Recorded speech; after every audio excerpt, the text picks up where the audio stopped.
I'm trying to write something just now for what should the evaluations and outcomes be for inclusive recovery cities.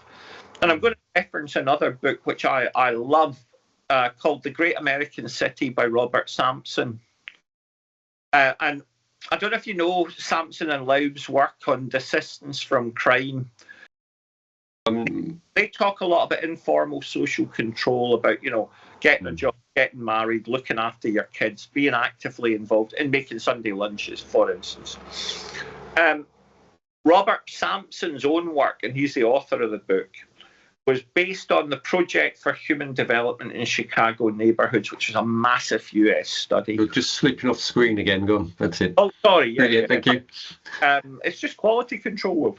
And he uses a term called collective efficacy. Yes. And collective efficacy refers to two things.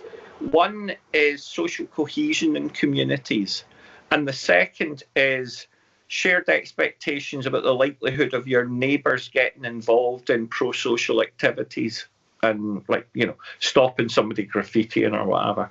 And it seems to me like to make collective efficacy the metric for inclusive recovery cities.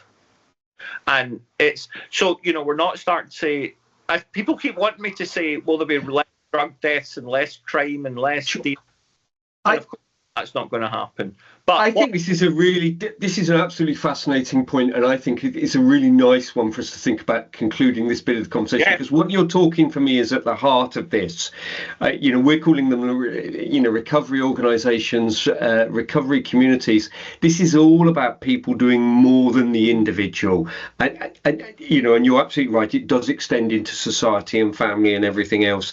And for too long, we've had a whole thing that's been premeditated on, whether it is in the addictions or in the